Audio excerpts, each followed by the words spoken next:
Tēnā koutou katoa, talofa lava, nisa bula vanaka, maloilalei. It's wonderful to be here with you today, and what a great pleasure to hear the insights of Professor Yong Zhao.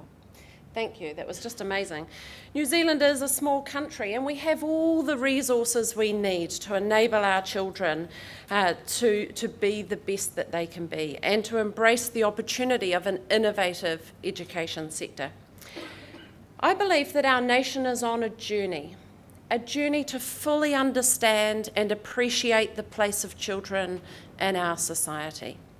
So for me, any conversation about education must start with children's human rights. When we talk about children's human rights, it helps us to cut through the ideology, and it situates us with the best interests of the child.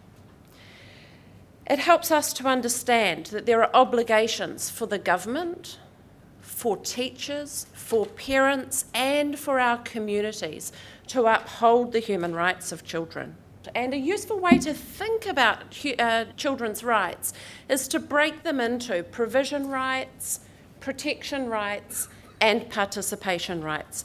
And you can see that when it comes to the provision of education, children have the right to free, quality education that uses and develops their talents, teaches them to live peacefully and protect the environment and respect other people.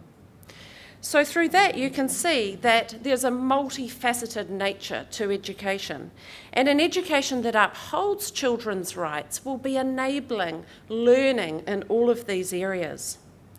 The fact that education is about enabling children to be the best that they can be, or to find themselves, with social skills, attitudes, and ways of being, those things go far beyond the academic realm.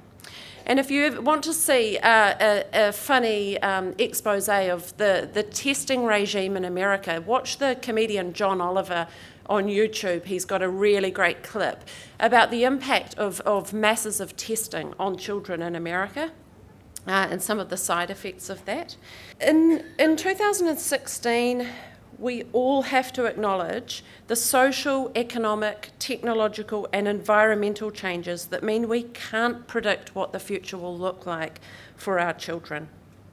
This presents a significant challenge and also an opportunity. Our education system needs to be innovating and adapting, supporting children to develop the problem-solving skills, resilience, and tolerance that they will need to cope with the future. This is about more than just the future of work. We must be real about the most urgent environmental issues confronting us, for example, and enabling children's citizenship and their self-organising together, and also their inquiry into things like climate action and adaptation. This kind of education requires an Education Act that enables broad education and a system that trains and supports teachers to provide it. And because children have a right to protection and participation, our schools need to be environments that are safe, inclusive, and allow children to be heard. But of course, we all know that children's academic and social achievement is reliant on conditions beyond the scope of what teachers can provide. And we're dealing right now with the consequences of this massive growth in income inequality in New Zealand. So enabling children's full participation in education requires a comprehensive political response that goes beyond our schools. Parental education levels, family income, stable housing, and a child's health have significant impacts on their ability to thrive in the school setting. Currently, 1/3 of New Zealand parents have a school qualification or no qualification. And that presents us with a great opportunity to invest in parents' education to ensure that they are able to also support their children in school. Of course, we know that income allows families to provide extra educational opportunities, and we don't need to trawl the data here. Brian alluded to it, but we all know that educational outcomes for those in poverty are a lot lower than others. And in a report out this week, it shows that about half of Pacifica teenagers are living in poverty. Unstable housing, transience, isolation from communities, and chronic ill health like lung infections have a significant impact on children's participation in education in the very early years and when they arrive at school. But of course, schools can help to mitigate the impact of poverty. And to do that, we do need government and community supporting schools and families to achieve. Schools working with the poorest families or who have high numbers of children in their roles who have additional educational needs need more support from the minister. I know of a school in Wellington where the principal is diverting funding from property maintenance into the children because they are so focused on being child-centred and doing the right thing by their children. The funding review will constrain schools from having that kind of flexibility. And it's highly controversial when that school interacts with the ministry, they come in for criticism. But when you talk to that principal, he has got the best sense of what child-centred practice looks like that I have ever heard from an educator. The evidence tells us this, that we get the greatest return on investment with the young children, that our greatest inequalities are among Māori and Pacifica children. The greatest harm is done when children live in severe and persistent poverty, and the greatest need for support is for children in sole parent homes. The government is increasingly using the language of early investment in child-centred policy, but we're really yet to see that translated into action that delivers the outcomes we need for our children.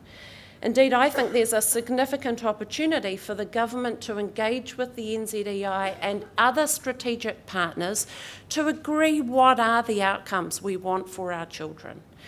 The fact that we want them to be healthy, educated, safe, participating, and able to solve problems and be citizens in Aotearoa New Zealand today and into the future. I think it's really important to note that the review of the Education Act has removed from the table anything that will involve spending more money, or anything that challenges some of the most controversial policies of the national government. It's impossible to have a genuine review of the Education Act or our system or the purpose of education if the government has already excluded all of the most controversial aspects of the education reforms, including national standards and charter schools.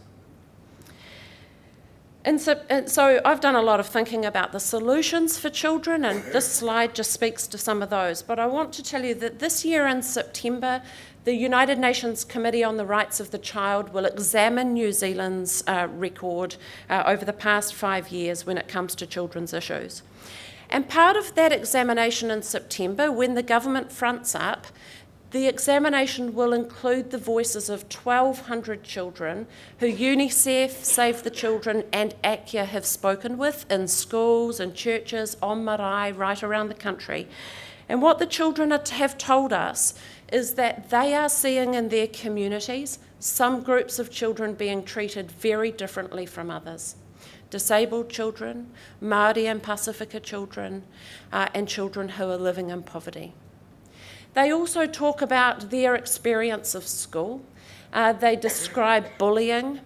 They feel like they're not being heard adequately.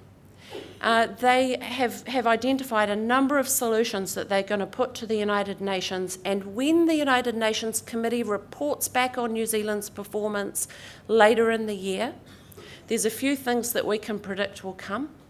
One of them will be, of course, the very large health and education gaps that some of our children experience.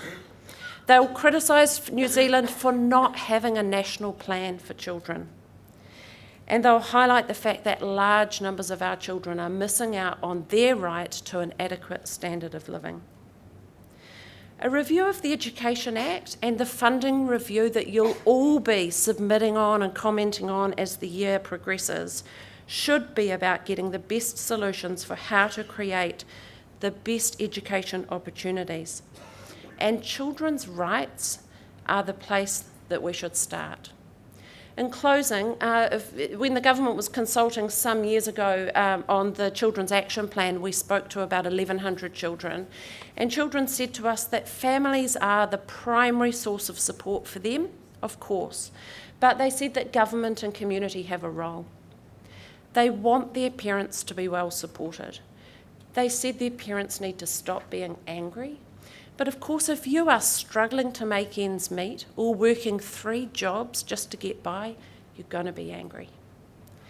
They said they want their parents to have time to play with them. That hunger is a significant issue. They want food in schools and an adequate family income. And I love this painting here. If you want children to behave, behave yourself.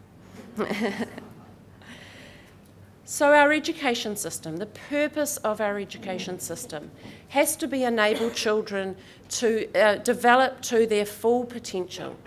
If it's art or music or science, whatever is their talent, their strength, their passion, or their motivation. If we allow their education to be led by them, and we provide room within our schools and our education system for that, then we will be creating and enabling our children to be the citizens that we want and need them to be. We'll also help to build a more inclusive and equal society as we move forward. Children have told us that they worry that they're not learning enough about their rights. When children understand their rights, they uphold the rights of others, and it's a really great place to start in describing the purpose of our education. Kia ora tātou.